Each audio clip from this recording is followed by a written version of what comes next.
पहला हम लोग को पढ़ना है वास्तविक संख्या। क्या चीज? वास्तविक संख्या, जो 10 का विषय सूची है, जो तुम लोग का गणित है 10th क्लास में। आप पहली वर्ड लिख रहे हैं ना आज जाने के बाद से।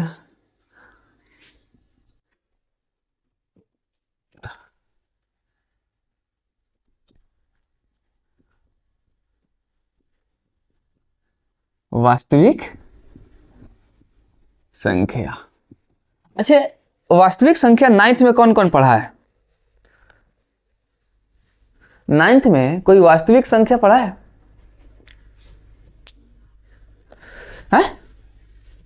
वास्तविक संख्या में पहले समझना ध्यान से। वास्तविक संख्या की तुम अगर देखेगा तो इसमें हेडिंग रहेगा, 5-7 टॉपिक हम लोग को पढ़ना है। जैसे इसमें पहला टॉपिक है, इसकी भूमिका क्या है वास्तविक संख्या की। तो अब भूमिका तुम लोग स्कूल में निबंध सबको ही लिखा होगा, निबंध लिख रहा था नो है? तो भूमिका का मतलब क्या होता है कौन बताएगा? हल्का सा शॉर्ट भाषा में, नहीं कि हम तुमको पूरा ही बोल रहे हैं कि पूरा बताया करो हमको, लेकिन छोटा बताओ कि तुम लोग भूमिका का मतलब समझते हो। लिक्विड विभाजन। दूसरा टॉपिक हम लोग का पढ़ना होता है इसमें अंगणित। अंगणित के परिमेय, आधारभूत परिमेय होता है लेकिन परिमेय। चौथा टॉपिक हम लोग का पढ़ना है इसमें परिमेय और अपरिमेय संख्या।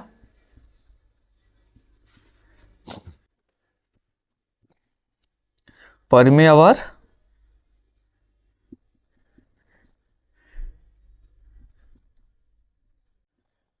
अपरिमेय और परिमेय संख्या। पांचवा में इसको हम लोग को पढ़ना है, वहीं दोनों में अटैच हो जाता है सारांश, इसकी पूरे के पूरे चैप्टर का निचोड़, सारांश।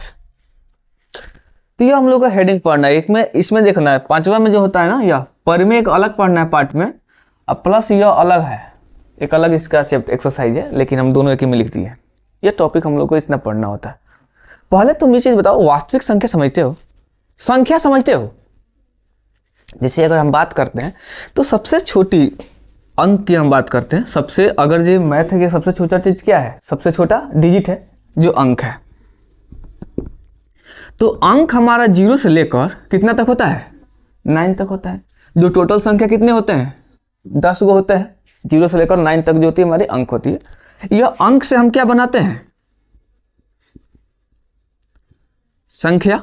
यही ना अंक से हम लोग संख्या का निर्माण करते हैं। तो अब देखो, संख्या की बात करते हैं तो संख्या बहुत होती है हम लोग के पास। जैसे तुम लोग 8 से लेकर 9 तक पढ़ते हैं, यहाँ सम संख्या, विषम संख्या, भाज्य संख्या, अभाज्य संख्या, परिमेय संख्या, अपरिमेय संख्या है, सभाज्य संख्या, ये सब पढ़ते आए ना तुम लोग। तो जितने संख्या होता है, जब सभी संख्या को एक जगह रख देते हैं, जैसे मान लो हम लोग पूरे गांव से, मान लो कोई इधर दियरा से आया, कोई इधर से आया, कोई उधर से, सब जगह से आके तुम लोग इस क्लास में बैठे हो, तो इसका नाम क्या है? 10th class. रखा है कि नहीं रखाया कि ये 10th क्लास है? इसमें ये चीज़ नहीं बताया गया कि ये पुराना से आए हैं, या भैंसही से आए हैं, वह इधर से आए हैं, या इधर से इधर से, इस किसी का नाम नहीं रखा गया है, बस खाली रखा गया 10th क्लास। वैसे ही जब सारी संख्याओं को, सभी संख्याओं को क्या करते हैं? सभी संख्या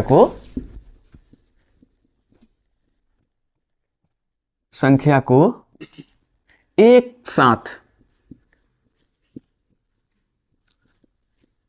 रखा जाता है, उसे क्या कहते हैं? हाँ,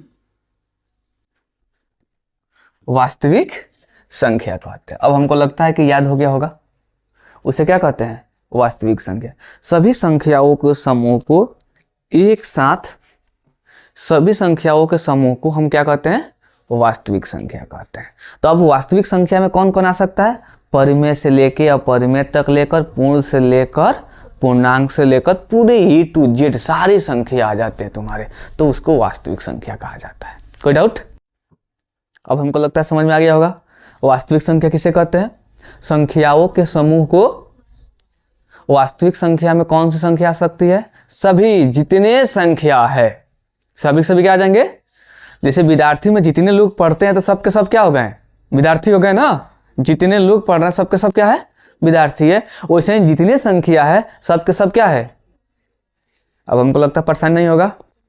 गुड। अब एक चीज हम लोग पढ़ेंगे वास्तविक संख्या में, समझा है तुम लोग तो वास्तविक संख्या के बारे में कि ये आया क्या, इसमें है क्या। इसमें एक वैज्ञानिक थे, इनके बारे में पढ़ेंगे। इसमें 2-3 वैज्ञानिक तुमको एंट्री करेंगे वास्तविक संख्या में। हल्का संपेक्ष में चलते हैं, वास्तविक संख्या क्या है। कहता 9 कक्षा में आपने वास्तविक संख्या के खोज आरंभ और इस प्रक्रिया को अपने परिमेय और अपरिमेय संख्या के अवसर मिला होगा। तो देखो परिमेय संख्या के बारे में तुम लोग को पता है जो p/q के रूप में होता है, इस चीज तो कोई डाउट नहीं। क्योंकि वास्तविक संख्या में हम लोग को सम विषम संख्या ज्यादा नहीं पढ़ना है, हम लोग को पढ़ना है इस टॉपिक में सबसे ज्यादा पढ़ना है तो यह चीज को हम लोग पढ़ना है, और दूसरा हमारा यह पढ़ना है।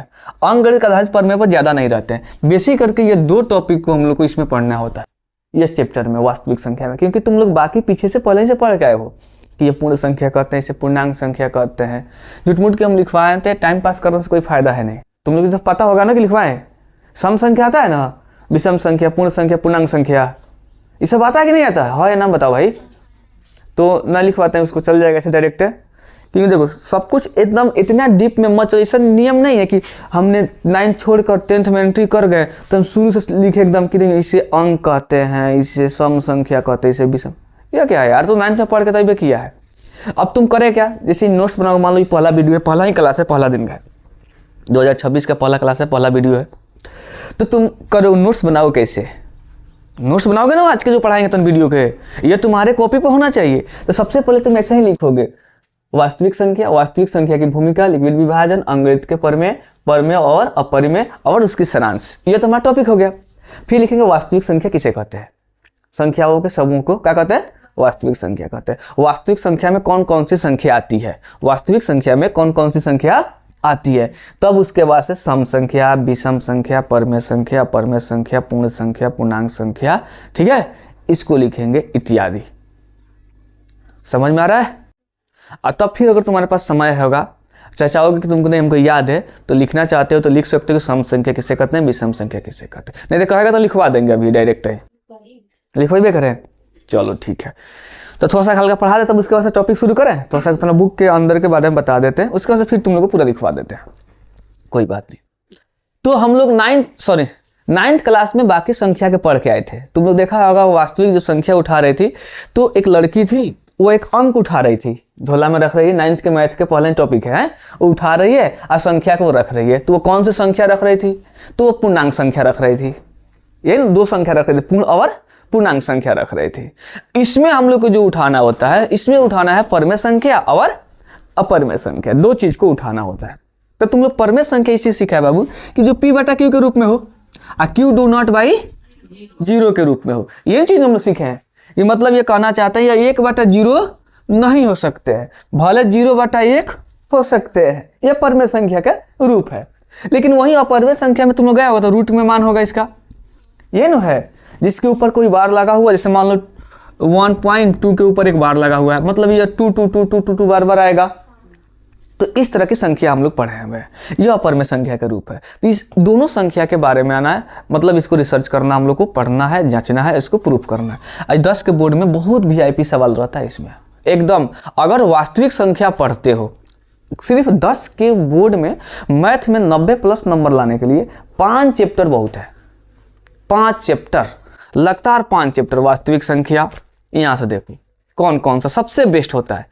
पहला हो गया वास्तविक संख्या, सीधे आ जाएगा 20 नंबर प्लस।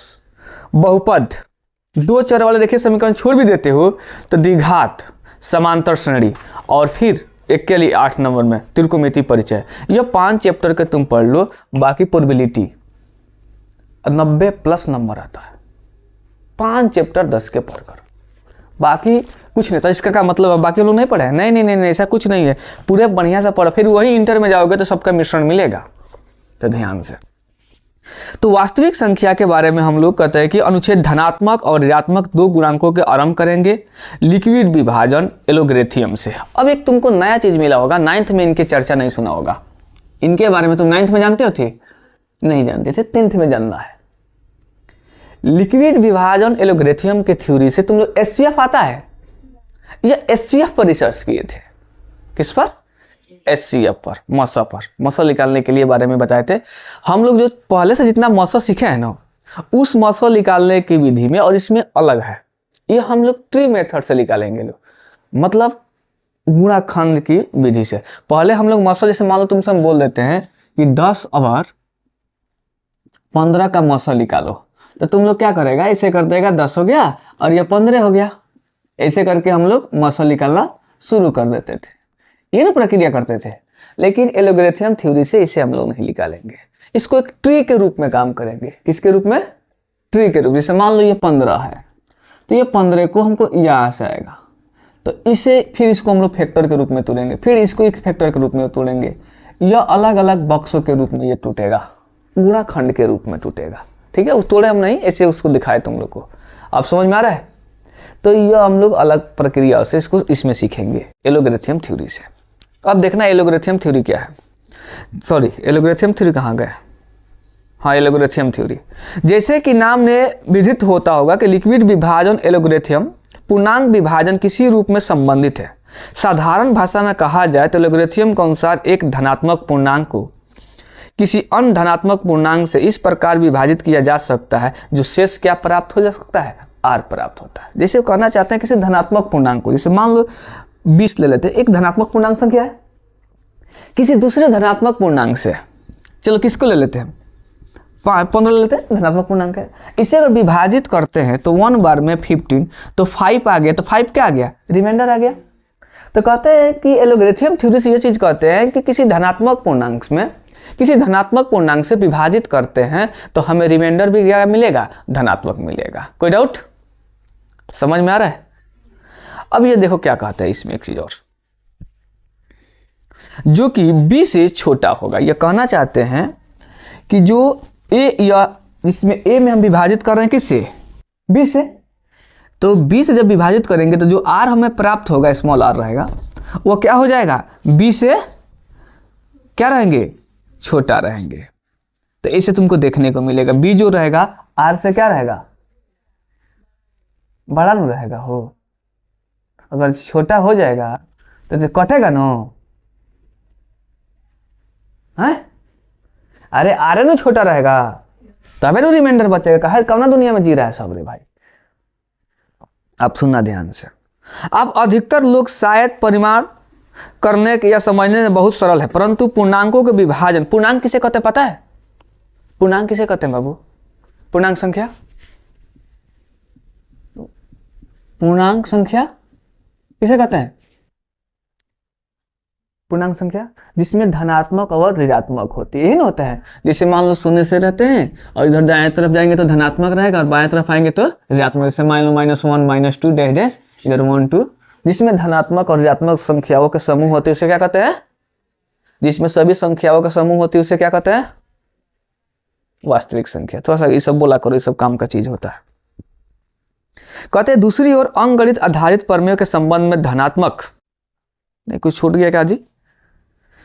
कहते हैं कि पूर्णांकों को विभाज्यता गुण संबंधित उसके अनेक अनुपयोग हम इसे कुछ इस प्रकार डालेंगे। इसका उपयोग से धनात्मक पूर्णांकों को महत्तम समवर्तक को परिकलित करने की भी कोशिश करेंगे। तो यह बात आ गया कि हम लोग जो भी पढ़ेंगे तो इसमें यह चीज़ देखेंगे कि जो भी हम लोग पूर्णांक संख्या पढ़ेंगे उसमें धनात्मक संख्याओं के मसा निकालने की कोशिश करेंगे। तो ऐसे भी हम लोग मसा धनात्मक के निकालते, ऋणात्मक का तो मसा होता नहीं है। दूसरी ओर अंकगणित के आधारभूत प्रमेय के संबंध में धनात्मक पूर्णांक के गुणों से आप पहले ही जानते हैं, प्रत्येक भाज्य संख्या। अब यहाँ पे एक टॉपिक आया, कौन सा संख्या बाबू? भाज्य। भाज्य संख्या किसे कहते हैं? भाज्य संख्या, भाज्य संख्या बताओ किसे कहते हैं? जिसकी गुणाखंड होती है, जो किसी भी संख्या को पूर्ण रूप से क्या कर देती हो? विभाजित हो जाता है, ये ना कहते हैं भाज्य संख्या। जैसे सबसे छोटा भाज्य संख्या कौन है? सबसे छोटा भाज्य संख्या कौन है? 2 है। सबसे छोटा भाज्य संख्या 2 है। हाँ, 4 का फैक्टर होता है। 4 किससे किससे कटता है? 1 से कटेगा, 2 से कटेगा और अपने आप से कटेगा। ये सब चीजों को थोड़ा सा कॉमन चीज को याद करके रखना, ठीक है। अभाज्य संख्या जिसका फैक्टर नहीं होता है, ठीक है, 1 को छोड़ देना उसमें, 1 भी तो 2 सबसे छोटा में आ जाता है, ध्यान से, तो उल्टा पुल्टा मत दिमाग लगा देना। दूसरी ओर कहते हैं कि भाज्य संख्याओं को एक अद्वितीय रूप से अभाज्य संख्याओं के गुणनफल के रूप में व्यक्त किया जा सकता है। मतलब कहता है भाज्य संख्या को ऐसे फैक्टर तोड़ेंगे कि लास्ट में किस रूप में आ जाएगा? अभाज्य संख्या। तो तुम लोग को पहला था पूर्णांक संख्या लिखवे किए थे, भाज्य आ गया, अब एक आ जाएगा अभाज्य।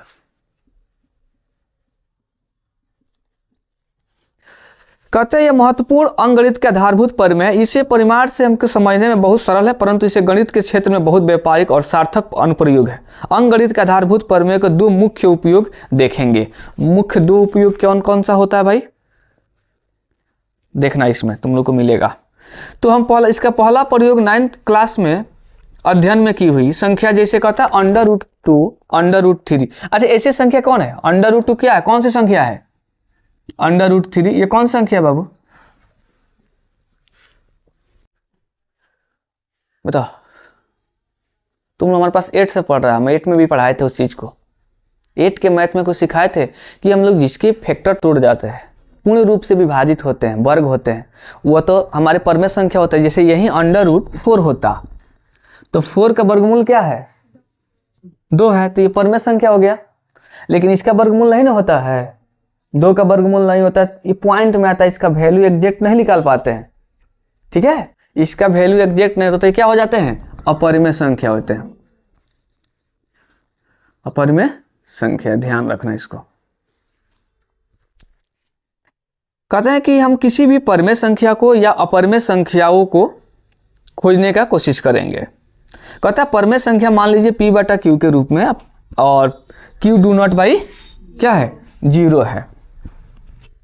तो दशमलव प्रसार कब शांत होगा और कब अशांत होगा, ये देखना बड़ी VIP सवाल रहता है 10 के बोर्ड में, एकदम 2-3 एग्जेक्टिव पूछेगा। हमको लगता है ना कि 10th के पेपर खत्म होने से पहले वास्तविक संख्या हम तुमको पढ़ा चुके रहेंगे एकदम। कैसे वास्तविक संख्या पढ़ाने में 2 से 3 दिन लगेगा हमको, और पेपर है 17 से, आज है 2 तारीख, तब तक वास्तविक खत्म हो जाएगा। तुम 10 के बोर्ड में 20 नंबर अभी से क्लियर हो गए। अभी तुमको को एग्जेक्टिव क्लियर कर दिया। अभी तुम्हारे पास हमको लगता है कि परिमेय संख्या और अपरिमेय संख्या पहचानने के लिए आया, पहले बताओ परिमेय अपरिमेय पहचान लेगा है।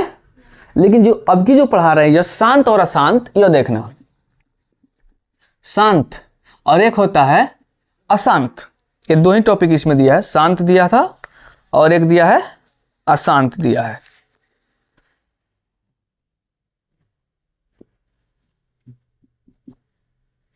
शांत संख्या क्या होती है और अशांत क्या होती है, दोनों के बारे में समझना ध्यान से। जब किसी संख्या में पूर्ण रूप से विभाजित करते हैं, किसी संख्या को पूर्ण रूप से विभाजित कर देते हैं और रिमाइंडर हमारा क्या बचे, 0 आ जाए, तो संख्या क्या है, शांत है। पहले सुनना ध्यान से, जिसकी हम विभाजित करते हैं पूर्ण रूप से, और जो पूर्ण रूप से विभाजित हो जाए उसके रिमाइंडर क्या बचे, 0 बचे, तो वो संख्या क्या है, शांत है। जैसे मान लो इस संख्या हम शांत के बारे में लाते हैं, शांत, तो शांत में 1/2 ले लेते हैं, समझना ध्यान से, 1/2। तो यह चीज तुम देख रहा है कि 1 में हम 2 से भाग दे रहे हैं इसमें, तो 0.5 के बाद से पूर्ण रूप से क्या हो गया, विभाजित हो गया, 0.5 के बाद से विभाजित हुआ, तो यह संख्या क्या है, शांत है। लेकिन वहीं 1 यहां पर 1 में 3 से डिवाइड कर रहा है, 1 में 3 से डिवाइड कर रहा है, तो ये कितना आ जाएगा, 0.333333। तो हम लोग शॉर्ट में क्या लिखते हैं, 0.3 के ऊपर एक बार डाल देते हैं, ग्राफ रहता है ना, सरल जो ग्राफ होता है हमारा, देखिए ग्राफ, तो यह बार लगा देते हैं 3 के ऊपर, तो यह क्या हो जाता है, यह संख्या इसके मतलब पूर्ण रूप से नहीं कटा, तो ये कौन संख्या हो जाएगा, अशांत। अब इसकी पहचानने का तरीका क्या है, 10 के बोर्ड में तो इतना आसान तो पूछेगा नहीं भाई, वो तो टॉप में पूछेगा ना। तो शांत की पहचान क्या होता है, शांत में तुमको जो भी रिमाइंडर होगा, रिमाइंडर का हर, जो भी हर होंगे उसके गुणाखंड 2/5 के होंगे। किसका होंगे, 2/5 के। अगर 2/5 के गुणाखंड मिल जाते, तुमको फॉर्मूला में इसे मिलेगा 2 के पावर n गुणे 5 के पावर m, इसे मिलेगा। पावर कुछ भी उसे बहस नहीं है, लेकिन इसके गुणाखंड में 2/5 मिल गए तो वह संख्या शांत होगा। खाली 2 मिलेगा तभी शांत होगा, खाली 5 मिलेगा तभी शांत होगा, लेकिन 2 5 के अलावा 3 मिल जाए तो अशांत हो जाएगा। अब समझ में आया। अब देखना एक एग्जाम्पल देते हैं, 8 के पावर 40, सॉरी 8/40। क्या है 8/40? क्या ये संख्या शांत है कि अशांत है? क्योंकि इस 40 का फैक्टर करेंगे तो 2 ओवर 5 आएगा, क्योंकि 40 का फैक्टर तोड़ रहा हूं तो क्या मिल रहा है 20, 10, 5 मिला। यह मिला इसे 8/2 के पावर 3 गुणे 5 के पावर 1, 2 और 5 मिला। यह संख्या क्या हो गया? शांत हो गया। अब हमको लगता है पहचान लेगा ध्यान से तुम। तो इसमें से 2-3 सवाल तुमको पूछेगा कि इनमें से कौन सी संख्या शांत है, शांत आवर्ती है। यहाँ पर आवर्ती रहेगा इसके साथ में, तो हमको लगता है शांत और अशांत भी पहचान लेगा। अभी ऐसे भी एक्सरसाइज पढ़ाएंगे तो आएगी। हम लोग थ्योरी चल रहे हैं अभी, ये थ्योरी है। आज का वीडियो क्या है, तुमको सिर्फ टॉपिक को समझना है, एक्सरसाइज ये नहीं है। टॉपिक आ गया नो तो एक्सरसाइज कुछ नहीं है। मेन चीज है तुमको चैप्टर का निचोड़ थ्योरी। कल से बुक सबको ही मांग लेना किसी से, अब बिना बुक के मत आना। हाँ अरे तो खरीद कर कहीं से लाओ, कोशिश करो, हम ला देते हैं भाई। पैसा जिसका हमारे पास है उसका ला देंगे, लेकिन बिना बुक के मत आओ। बुक लाओ, तुमको समझ में आएगा। सामने तुमको पूछोगे ना सर इसका क्या है, इसका क्या है, ठीक है। आज भर बुक से पढ़ा रहे हैं, नहीं बाकी दिन सीधे आएंगे, एक्सरसाइज पर एंट्री करेंगे, लेक्चर देंगे यहाँ से पोडियम पर से। अरे बुक लेके पढ़ाने में इसमें कैमरा जो होता है ना, वहाँ पोडिंग लगता है, वो बोलेगा कि सब देख देख के छप के पढ़ा रहे हैं लोग। समझ में आ रहा है? हमको लोगों से मतलब नहीं, तुमको सीखना है। बाकी कौन क्या कह रहा है उससे कोई बहस नहीं है, लेकिन तुम लोग बुक रखेगा तब नहीं पूछेगा सर इसका थ्योरी क्या हो, क्योंकि नया नया वर्ड तुमको मिलेगा। 9th का और 10th में दिल्ली स्टूडेंट का हमको चाहिए कि 10th में तुम्हें एकदम ऐसे मैथ पढ़ाएं। देखो लड़का दौड़ता किसे है 10th में, मैथ, संस्कृत और इंग्लिश, ये मेन काम है पढ़ाएं।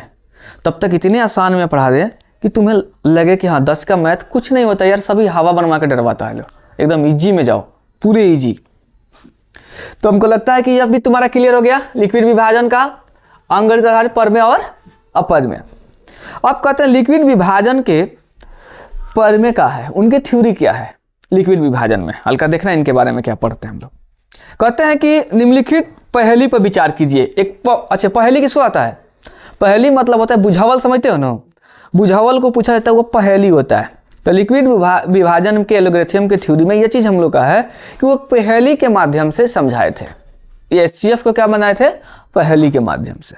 अब देखना क्या है, एक विक्रेता सड़क पर चलते हुए अंडे बेच रहा था। विक्रेता समझते हो, जो सामान बेच रहे हैं। एक आलसी व्यक्ति जिसके पास कोई काम नहीं था, उस विक्रेता के वक्त युद्ध आरंभ कर दिया। वक्त युद्ध मतलब बोलचाल शुरू, मुहाठठी शुरू हो गया। इससे बात आगे बढ़ गई। उसमें अंडों की टोकरी को छीनकर सड़क पर गिरा दिया, अंडे टूट गई। विक्रेता ने पंचायत से कहा कि उस व्यक्ति से टूटे हुए अंडों का मूल्य देने को कहे। पंचायत ने विक्रेता से पूछा कि कितने अंडे टूटे थे, उसमें निम्नलिखित उत्तर दिया। पहेली के रूप में दिया था। अब कैसे उत्तर दिया? 2-2 गिरने पर 1 बचेगा। सुनना ध्यान से, अगर ये 2-2 अंडा गिर रहा है तो कितना बचेगा? 1 बचेगा। 3-3 गिरने पर 2 बचेंगे। 4-4 गिरने पर 3 बचेगा। 5-5 गिरने पर 4 बचेगा। 6-6 गिरने पर 5 बचेगा। 7-7 गिरने पर कुछ नहीं बचेगा। तो टोकरी में 150 से अधिक अंडे नहीं आ सकते हैं। तो कितने अंडे थे, कितने फूट गए और कितने बच गए? ऊपरे ऊपरे गए ना। यह है पहेली और बहुत आसान है, तुमको भी टेंशन मत लो, अभी समझ में आएगा यह क्या चीज़ कहना चाहते हैं, ठीक है। और तो कहते हैं कि एक टोकरी है, टोकरी में 150 से बेसी अंडे नहीं आते हैं। और कहना चाहते हैं कि अगर अंडा आप 1-1 गिराते हैं, मतलब 1 नहीं 2-2 गिराते हैं तो 1 बचेगा, 1 फूट जाएगा। 2-2 गिराते हैं, 3-3 गिराते हैं तो 2 बचेगा, 1 फूट जाएगा।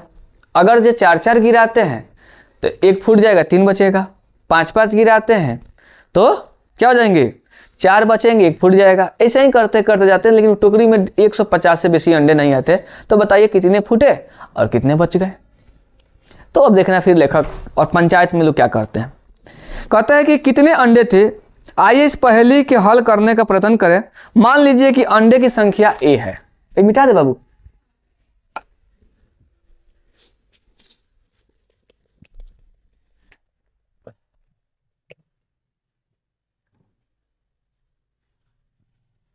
दस के मैथ आसान है बाबू, कोनो ज्यादा हार्ड नहीं है। स्कूल में तो नहीं पढ़ाएंगे, अच्छा, आज तो इंटर का पहला पेपर है ना, लड़का सब डरा होगा। इंटर का आज पहला पेपर है। बड़ी अखड़ता है यार, 10 के बच्चा जब जाता है ना इंटर वाला क्लास, जब छोड़कर मन नहीं लगता है, बहुत बहुत तकलीफ होता है। 2-3 दिन तक लेना बड़ी बुझाता है, बहुत ज़्यादा। इसीलिए हम विदाई समारोह को ना, अब विदाई समारोह होगा तो पहले कैमरा ऑफ करना है, कभी भी कैमरा के सामने विदाई समारोह करना ही नहीं है। वीडियो देखने पर और याद आता है बच्चा सब का बात बहुत। तुम देखा होगा कई एक भी वीडियो समारोह का कोई भी हम नहीं डालते हैं। इसके पहले वाला जो था ना उतना बढ़िया हुआ था ना, पार्टी नहीं डाले, बढ़िया खड़ता है यार, बाप रे। बच्चा सब रोता, हम कल देख रहे थे। डाल देखो अब क्या हो गया ना, सबको ही कुछ को लोग दिखाने के लिए कि हमारे पास इतने बच्चे हैं, ये है वो है, इस सब के लिए एथी आ गया। डालना है तो पढ़ाई के डाल भाई। अब उस चीज से देखो क्या हो जाता है, कुछ बच्चा रोता है, लोग टीचरों से जो लगाव होता है, देखो इसमें क्या नेगेटिव प्रभाव पड़ता है। बच्चा रोता है कि भाई टीचर से हमने जो चीज़ पूछना था, टीचर से हमारे एक दोस्ती के नाते टीचर के पास रहते हैं। अब इसमें क्या होगा, मान लो वीडियो अपलोड कर दो, उसमें उसके घर के देखेगा तो तुमको क्या मतलब है, मास्टर के लिए रो रही थी, यह कर रही थी, वो नहीं होता इस टाइप का, उसे गलत इफेक्ट पड़ जाता है समाज में। एक तो समाज सबसे खराब आदमी, किसी को कुछ भी कह देगा, कुछ भी। बढ़िया आदमी हंसते खेलते आज हंस रहा है, कल पता चले वो मर गया, क्या है तो ऐसे ऐसे टाना लोग मार दिए थे। ठीक, कभी कुछ भी हो सकता है, तो इसीलिए कभी भी इस सब वीडियो नहीं डालना चाहिए। यह नेगेटिव प्रभाव है, तुम लोग हमेशा याद रखना। कभी भी तुम हमको देखेगा मेरे आईडी पर हम समारोह का नहीं डालते हैं, साफा ना। असलम सर कितना बोले कि सर बच्चा सब रो रहा है, कुछ बोलिए इन लोग को, हंसाइए, हमें हंसाइए, कैमरा पहले ऑफ कराइए। पूरे हम लोग कोई नहीं का ऑफ करवा दिए कैमरा, कुछ नहीं, एक कैमरा एक फोटो नहीं, क्योंकि वो देखो उसका गलत प्रभाव, सारे बच्चे रो रहा था यार, हम ही खुद रो रहे थे, बढ़िया खड़ रहा था, बढ़िया खड़ रहा था। और सच में बता रहे, क्या ऑन कैमरा बता रहे हैं, इतना नहीं यहाँ पर दर्द हो रहा था ना, मतलब लगता है बच्चा सब जा रहा है यार। कोई तो कुछ खाता ही नहीं है सब उस समय बेचारा, आदमी उतना समझाया, उतना कुछ किया, फिर वैसे उसके से बच्चा रोने लगा। सब लड़की और चिल्ला चिल्ला के रोने लगे लोग यार, समझे यार, जान निकल जाता है यार बच्चा। लड़का नहीं रो रहा था, सब तो हंस रहा था। ठीक है, एक दो गो थालो जो कि जनक मन उदास था, हैं तो आदमी समझाया तो समझ गया कि अरे सर मिलते रहेंगे हम लोग, आते रहेंगे। लेकिन देखो लड़की नहीं आ सकती इंटर के बाद से, अब उसका लाइफ ना बड़ी टफ जाना लगता है यार। तुम्हारे अभी तू जितना हंस रहे हैं ना, अभी जिस दिन तुम लोग को छोड़ेंगे फरवरी में, अब तुम ही लोग तो आने अगला बीट, तो देखना कितनी अखड़ेगा। आज तुमको जैसा लग रहा है सर तो घर के मुर्गी दाल बराबर जो खिस्सा चल रहा है ना वैसा ही वो लोग भी नहीं सुनते थे लोग। लेकिन जाने के समय ना बाप रे, बहुत बहुत रोत, बहुत छोड़, अब उसका बयान नहीं किया जा सकता। बाद में झूठ में याद कर करिए, खड़ने से क्या हो सकता है ना यार, चुरा के लेके भागोगे तो गाली लोग निकालने लगेगा। ना ये सब नहीं करना है, ये सब नहीं।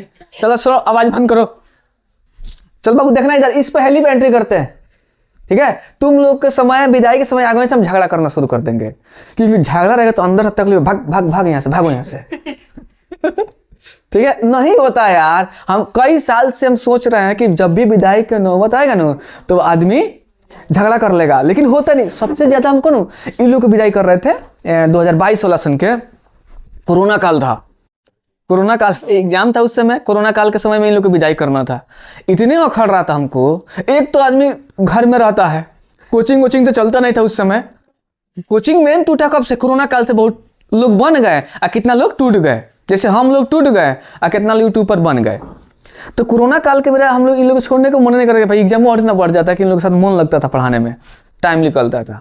उसके से गोल्डी के भी समय 23 वाला बैच में भी बहुत हमको दर्द हुआ था। उस समय भी बच्चन से इतना लगा हो गया था कि आदमी दिन भर पढ़ाते रहता था, 5-5 घंटा 6-6 घंटा, बढ़िया खड़ा हुआ था। 25 वाला में तो और इनमें तो समझो मत करो कितने कांड था। लेकिन 26 में, अब 12th में हमको इसी सीख मिला है कि बच्चन से थोड़ा सा 2 दिन पहले ही मारा पीटी कर लो थोड़ा बहुत, तो कम उखड़ता है चलो इस पहेली को समझते हैं बाबू। आजा, कहता है कि इसमें मान लीजिए कि अंडों की संख्या क्या है, अंडा की संख्या, अंडे की जो संख्या है हमारा ए है। अब सुनो, 10 में तुमको ABCD बहुत करके मिलेगा मैथ में, 9th नहीं है। अब इसमें मिलेगा कलापनिक ऑफ वर्ड, जैसे माना कि A, माना कि B, ठीक है, अब कुछ मानना पड़ेगा। तो कहता है कि जो अंडा होगा तो अंडा को हम क्या मान लिए हैं, ए माने हैं। सुनना ध्यान से, कहता है कि तब उल्टे क्रम में कार्य करते हुए हम देखते हैं कि ए संख्या 150 से छोटी है, इसके बराबर है। या तो कहता है कि अगर ए है तो टोटल अंडा टोकरी में कितना है, 150 है, यानी 150 से ए जो है छोटी है, तभी ना अंडा उसमें से कम होते जा रहा है, फूटते जा रहा है। चलो ठीक है, तो कहता है कि अब उल्टे शुरू करते हैं। यदि साथ साथ गिनने तो कुछ नहीं बचेगा। यह कहना चाहते हैं कि अगर ए बराबर अंडा की बात की जाए, कि अगर हम क्या करते हैं अंडा को साथ साथ 7p, तो प्लस में क्या नहीं बचेगा, एक भी नहीं बचेगा। सुनना ध्यान से, इस पहेली में क्या कर रहा है, पहले ही टॉपिक में बोला ना कि अगर जो साथ साथ अंडा गिराइएगा तो एक भी शेष नहीं बचेगा, लेकिन 6 गिराइएगा तो 5 गो बच जाएगा। अब देखना दूसरे टॉपिक में क्या कहता है।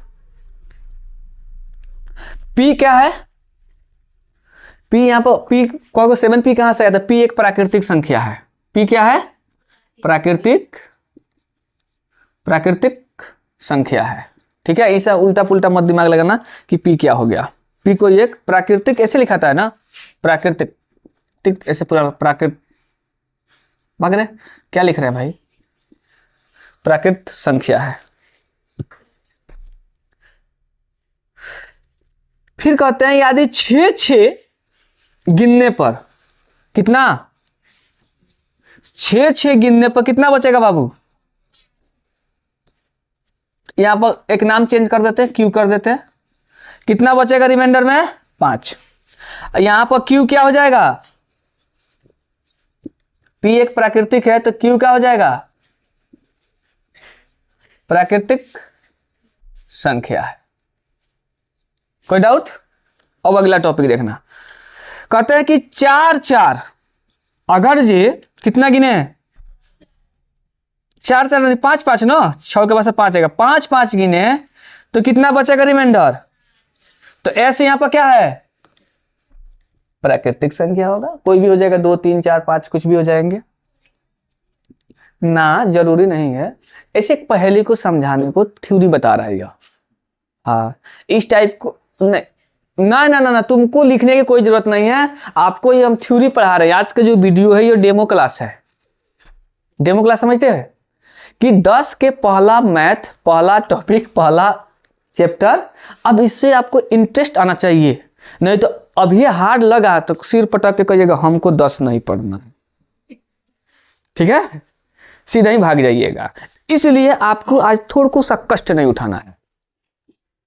किसी को हंस रहा है तो लोग खुश है, आज 10 में किसी को कष्ट नहीं उठाना, सिर्फ कष्ट में ये इतने उठाना है, यह लिखना है, यह लिखना है, यह लिखना है, यह लिखना है, यह लिखना है, यह लिखना है। यह नहीं भी लिखते हैं तो यह लिखना है और यहां से संख्या 4-5 को लिख लेना है, ठीक है। कोई डाउट, संख्या के प्रकार लिख लेना। ऐसे भी हम तो वीडियो में फिर उसको पढ़ाई करेंगे, सब्जेक्ट जब पढ़ाएंगे, एक्सरसाइज पढ़ाएंगे तो उसमें क्लियर कर देंगे। बाकी आपको समझने की कोशिश करना है कि इसमें हम लोग पढ़ना क्या है। फिर ऐसा ही करता है कि अगर 4 रखते हैं तो R मान ले तो कितना रिमाइंडर बच जाता है, फिर 3 रख लेते हैं तो M मान लेते हैं तो 2, ये ना है, और 2 गिराते हैं तो यहां पर N ले लेते हैं तो रिमाइंडर कितना बच जाता है, 1। ऐसे धीरे धीरे करते हैं तो हमें क्या प्राप्त होता है लास्ट में, कहता कोई भी प्राकृतिक संख्या हो तो उपयोग की स्थिति हमारे पास 2 धनात्मक और ऋणात्मक संख्याओं की तरह देखते हैं कि हमें धीरे धीरे परमेय संख्याओं के रूप में एक वास्तविक संख्या के रूप धारण कर रहा है। दिखाई दे रहा है 1 2 3 4 5 डैश डैश करके। यही लिक्विड विभाजन एलोगैरिथम का थ्योरी था, ठीक है। अभी तुमको थोड़ा को शक नहीं बुझाया होगा, बस इतना बुझाया होगा इतना शक सिद्ध करने को कि हेतु हम लिख सकते हैं कि इतना फूटेगा तो इतना शेष बचेगा, तो धीरे रखो ये तुम्हें आ जाएगा, टेंशन मत लो। तो इनका एक फार्मूला आता है, इस फार्मूला का थोड़ा सा रिमाइंडर करके रखना। यह फार्मूला इस टाइप से होगा, A = एलोगैरिथम का BQ + R, 0 से बराबर या बड़ा होंगे R और r से बड़ा होंगे b। यह एक फॉर्मूला होता है एलोगैरिथम थ्योरी का। ए क्या है? कोई भी संख्या है, अगर हम उसको हम क्या करेंगे, भाज और भागफल से गुणा करते हैं तो वह संख्या हमारा भाजक मिलेगा, भाज्य मिलेगा। यह भाज में लास्ट में रिमाइंडर r बचेगा। जैसे अभी की संख्या लेते हैं, 10 में 15 से भाग किए, एक बार में 10, यह आ गया यहाँ पर 5। तो यह क्या हो गया p, हाई हो गया q, ए सॉरी यह हो गया हमारा a, हाई हो गए b, हाई हो गए q और हाई हो गए r। तो देखो इसमें हम गुणा करते हैं ना, b q को गुणा करते हैं प्लस r को जोड़ते हैं, तभी हमें a प्राप्त होता है। समझ में आया? फिर से लिखे साहब कि समझ में आ गया है? अरे देख भाई तुम यहां पर ध्यान देना, हमने भाग दिया 10 में, 10 से भाग दिया 15 में, एक बार में 10, 5 आ गया। यह है a, यह है b, q, क्या बात है भैया, पढ़ा ऑनलाइन के समय फोन करते रहते हैं। यह हो गया r। अभी हम फॉर्मूला क्या लिखे हैं कि a इक्वल टू होता है b q प्लस r। तुम देखो तो इसे है, इसे यह प्रक्रिया कहता है कि r का जो वैल्यू होगा 0 से या तो बड़ा होगा और नहीं तो उसके बराबर होंगे, या तो 0 से बड़ा नहीं तो 0 के बराबर हो सकते हैं। और r से बड़ा कौन होगा? b होगा। तो अभी ना हम लास्ट में भाग नहीं दे पाएंगे, ऐसा होगा ना। तो हमको लगता है ये फॉर्मूला समझ में आ गया होगा। क्या बस बहुत तेज बच्चा है तुम लोग। तो एलोगैरिथम का थ्योरी था यह। अब थोड़ा एक विज्ञानी के बारे में पढ़ते हैं जो इसका रिसर्च किए थे, कुछ मिलेंगे और उसके बाद से तुम्हारा टॉपिक खत्म कर देंगे, फिर कल पढ़ाएंगे यह टॉपिक को। कहते हैं कि एलोगैरिथम सुपरिभाषित चरणों में एक श्रृंखला होती है।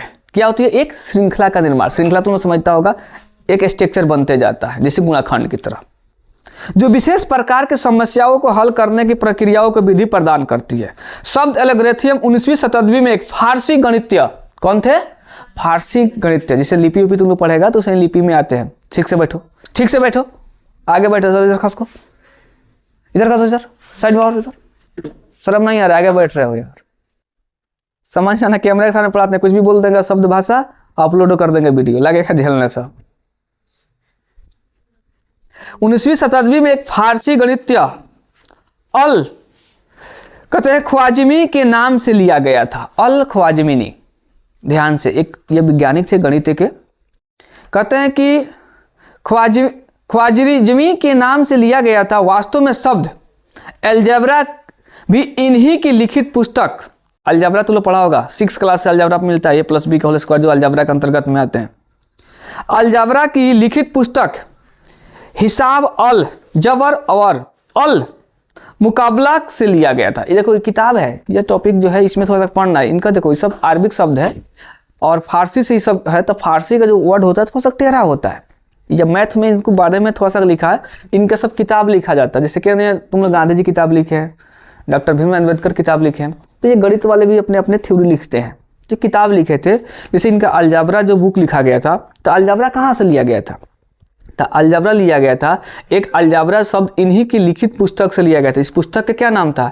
हिसाब अल जबर और अल मुकाबला। यह बुक जो लिखे थे उसी में से अलजेब्रा को लिया गया है। उस उन बुक में अपना यह अध्ययन किए थे अलजेब्रा का। कहते हैं कि अगर इनके प्रमेय की बात करते हैं, सिद्ध किया हुआ कथन होते हैं, इनमें से अन्य कथन को सिद्ध करने का प्रयत्न भी करेंगे। ये सारे कथन को सिद्ध किए। 9th में तुम लोग पढ़ा था ना, अपगृहित में 21 जो कथन को सिद्ध किया गया था कि बराबर को बराबर में जोड़ा जाए तो बराबर ही होता है, बराबर को बराबर से घटाया जाए तो क्या होता है? बराबर होते हैं। तो सेम इनको भी जो टॉपिक है, इनके जो कथन है वो सिद्ध किया गया है। वो कथन को कैसे सिद्ध करते हैं, ये चीज को हम लोग फार्मूला के माध्यम से यहाँ पर देख भी लिए थे। जैसे एक मान लो तुमको एग्जाम्पल के लिए बताते हैं, देखो ये कैसे सिद्ध किए हैं। ये एक फार्मूला बना है, 5 चरण में इनका सिद्ध किया जाता है। इसी को एलोगैरिथम थ्योरी कहते हैं। 10 के बोर्ड में बहुत बार ये पूछता है इस टॉपिक को। लाओ हम इस एक क्वेश्चन बनाते हैं, इसको देखने की कोशिश करना। यहाँ पर इनका एक क्वेश्चन है जो सिद्ध किया है। ये लिए है 42, 455। 455 को ये डिवाइड कर रहे हैं किससे? 42 से। एचसीएफ निकालना है। एलोगैरिथम की थ्योरी में पढ़ना क्या है? एचसीएफ। ये चीज को याद रखना, जहां एलोगेरिथम आएगा तो एचसीएफ आएंगे, वो उसी की थ्योरी ही रिसर्च किए थे। तो अगर जो हम 42 है तो हम कितना बार में करेंगे, 10 बार में करेंगे तो 420, 35 आ गया, ये नहीं आया। तब वो ऐसे लिख रहे हैं 455 को हम लिखेंगे 42 गुणे 10 प्लस 35। कोई डाउट? अब फिर हमको यहाँ पर क्या लाना होता है, 42 लाना होता है ना, तो फिर हम लाएंगे 42 में हम 35 से गुणा करेंगे 1 से, तो कितना बच के आएगा इधर हमको 7। अब समझ में आ रहा है? अब फिर क्या आ गया हमको 35, ये नहीं आएगा जी कि 7 आएगा, 7 आएगा कि 35 आएगा, 35। तो 7 में कितना से गुणा करेंगे, 5 से, तो रिमाइंडर कितना बचेगा, 0। तो यही हमारे एलोगेरिथम का थ्योरी है, ऐसा ही बनाना है। कोई डाउट? समझ में आया? एक पूरा डिप से बना दे इसको। लो इसी को हम बनाते हैं, थोड़ा सा तुम देखेगा तो तुमको ऑटोमेटिक आ जाएगा बाबू। 42 है, 455 है 10 बार में 420, 5 3 35, 42 एक बार में 35, 7 35, 7 5 35, कट गया ना यह। अब देखो एक स्टेप इसका खानदान यहाँ तक ले बना था, इसका रिमाइंडर यह था, फिर इसका खानदान यहाँ तक बना था, रिमाइंडर यह था, फिर इसका खानदान यहाँ से बना था, रिमाइंडर इसका क्या था, 0 था। तो देखो एक स्टेप में आ गया यह, 3 स्टेप में, स्टेप 1, स्टेप 2 और स्टेप 3 स्टेप में आया। तो यही एलोगेरिथम का थ्योरी कहलाता है। अब हमको लगता है आ गया समझ में। पहले एचसीएफ हम लोग ऐसे सिखाए लोग, तुमको हम खुद जब नवोदय पढ़ा रहे थे तो ऐसे ही पढ़ा रहे थे, लेकिन अब ये नहीं है, 10 में ऐसे नहीं पूछेगा, ऐसे पूछेगा, 2 सवाल पूछेगा 2 नंबर का, ठीक है। एग्जेक्टिव में एक आएगा 2 गो और सब्जेक्टिव में आएगा 2 नंबर का, 3 नंबर का इसमें से आ जाता है खाली एचसीएफ तुम 10 के पेपर का। तो हमको लगता है समझ में आ गया होगा। यही फार्मूला को अंक चेंज कर करके तुमको 2-3 जगह दिखाई देगा। यही फार्मूला है जो हम लोग फार्मूला यहाँ से लिखे हुए हैं, इस फार्मूला पर काम कर रहा है ना यह। देखो तो यह ए और बी गुणा कर रहा है, प्लस आर हो रहा है यहाँ पर, है यही फार्मूला को सिद्ध की है। 3 स्टेप में यह फार्मूला बना है। अब हमको लगता है समझ में आ गया होगा थ्योरी इनका। तब जैसे थ्योरी खत्म होगा तो हम लोग एक्सरसाइज पर इनका एंट्री कर जाएंगे, वास्तविक संख्या 1.1 जो कल हम पढ़ाएंगे तुमको, ठीक है। कोई समस्या? चलो ले भाई स्टॉप कर दो कैमरा।